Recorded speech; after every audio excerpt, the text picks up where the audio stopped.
agriculture, a very important part of this country's food production system.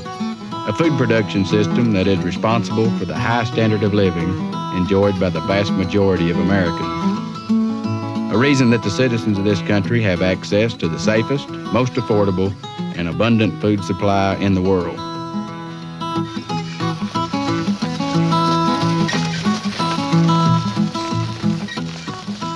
Hello, I'm Jeff Goodwin, and today I want to visit with you about a situation that many folks involved in production agriculture see as a threat to the American food production system, the very way of life as most of us know it. That threat, whether real or imagined, justified or unjustified, is called the animal activist movement. Today I'll introduce you to some of the major concerns of the animal activist movement, and we'll take a look at their beef about animal agriculture. These concerns can be grouped into three major areas: basic animal welfare or well-being, environmental concerns, and human health concerns. The battery cage system of poultry production is a major concern to some animal activists. Laying hens are kept in cages to ensure adequate feed and water and to facilitate egg collection. It allows the farmer to care for more birds and produce the millions of eggs that consumers use each year. Today, an egg farm may house over 100,000 hens per building. If layers were not raised in a controlled environment, feeding, cleaning, preventing disease, treating sick birds, and locating where over 100,000 birds laid thousands of eggs each day would greatly increase the cost of eggs and price of valuable food out of the diet of many consumers. Veal calf production is another major concern of the animal activist. In modern stall systems, calves can lie down, stand, see, touch, and react to other calves in well-lit, sanitary barns, and it is not true that veal calves are kept in boxes or perpetual darkness. Veal feed is a liquid milk replacer product that is specially formulated for baby calves. It's a fortified formula containing minerals, vitamins, and animal health products, including minimum recommended amounts of iron to ensure calf health. The farmer would be compromising his own economic welfare if calves weren't kept healthy. Some animal processing methods, such as branding, castration, and dehorning, are seen by many animal activists as cruel and unnecessary treatment of animals.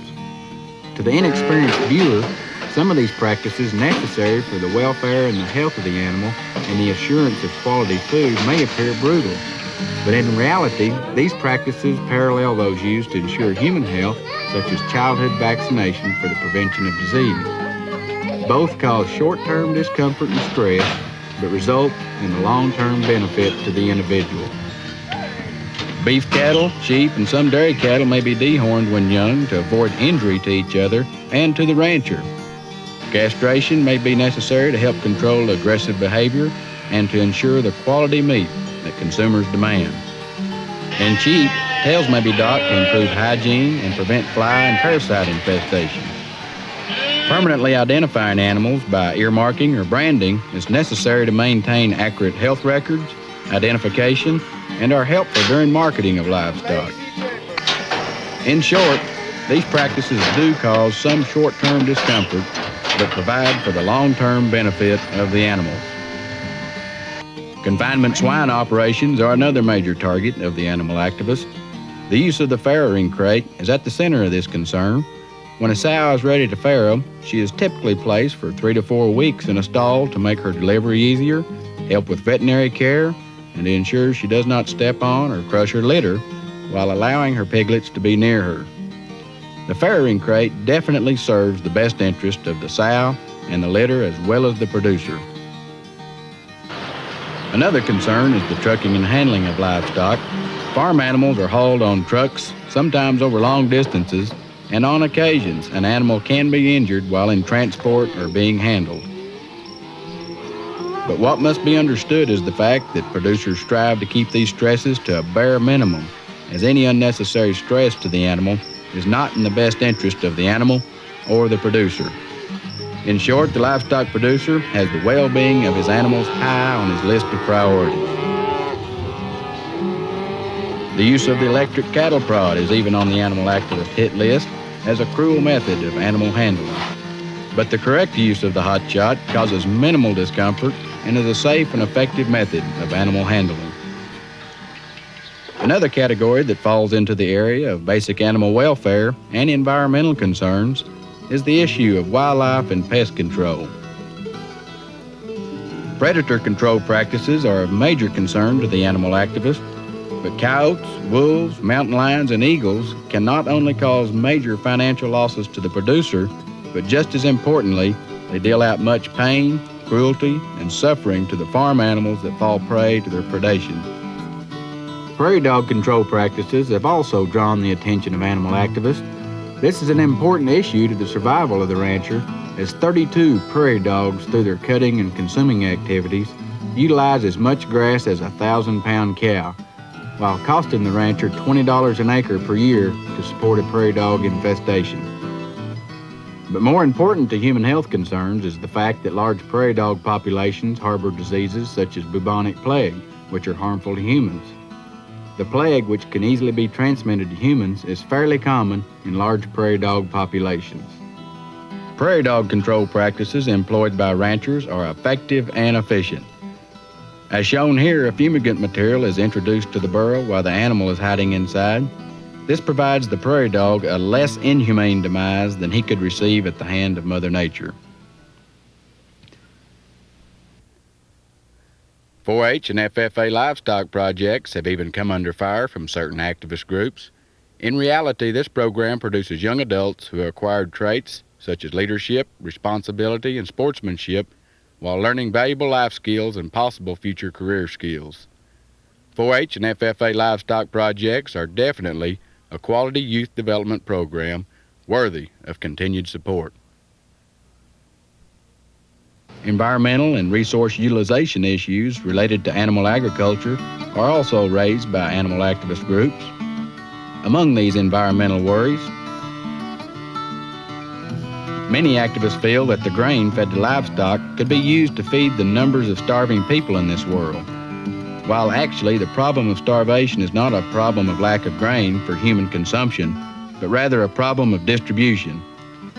Personal income, foreign exchange, nutritional knowledge, storage and transportation, and relief programs. These are the important food issues. Other claims charge that meat and animal product production is inefficient, while in fact livestock serve as a means of gathering, concentrating, and storing nutrients important to human health, such as protein, calcium, iron, zinc, and vitamins A and B12. The nutrient content of 1 pound of beef is far superior to the nutrient content of 4.5 pounds of grain or 20 pounds of grass used to produce that pound of beef.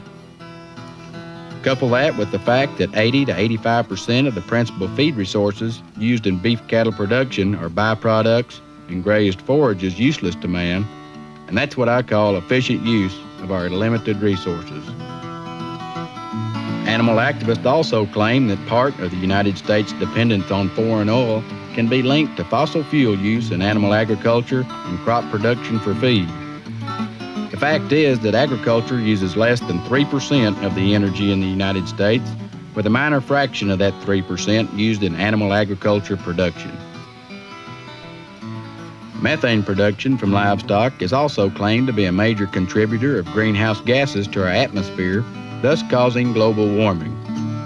The fact is that the scientific community is still debating whether or not global warming will actually occur. If global warming is taking place, U.S. beef cattle production is responsible for less than 0.1% of global warming from all sources. Let me put that in perspective. A finely tuned car that drove 6 miles to pick up this hamburger and 6 miles on the return trip would emit 100 times the greenhouse gas than that emitted by the production of the hamburger.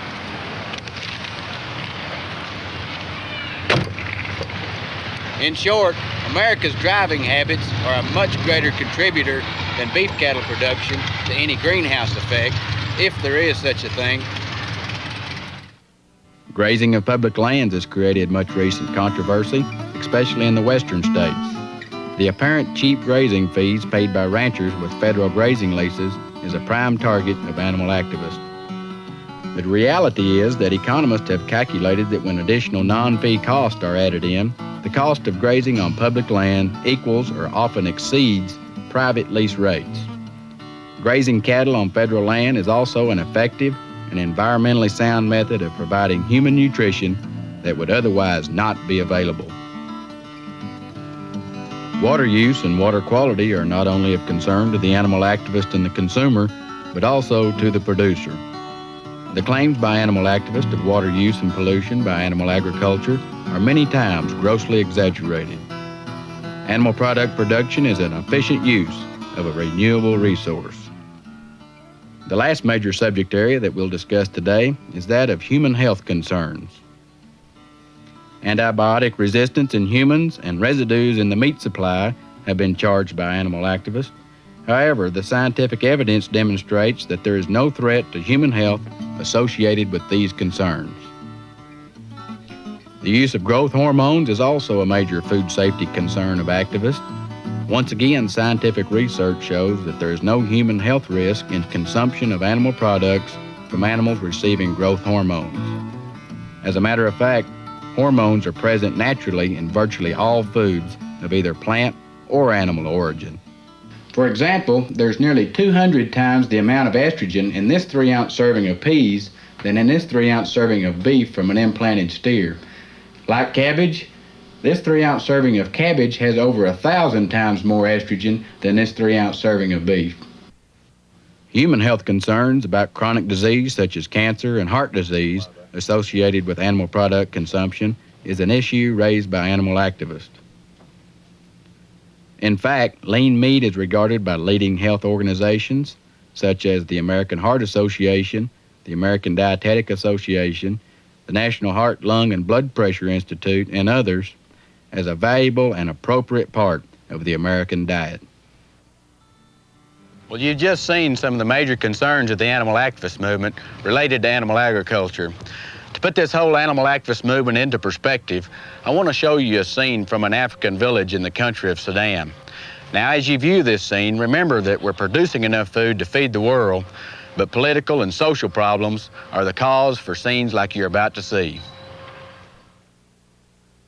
In villages like this, you can see just how late it is.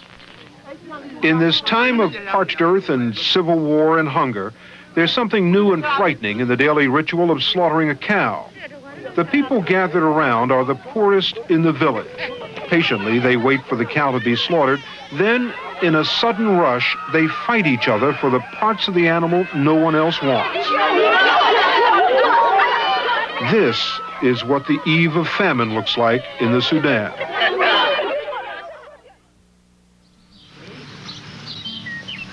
Maybe things aren't too bad here in the good old USA, and maybe, just maybe, the American food production system and American farmers and ranchers are serving its citizens very well.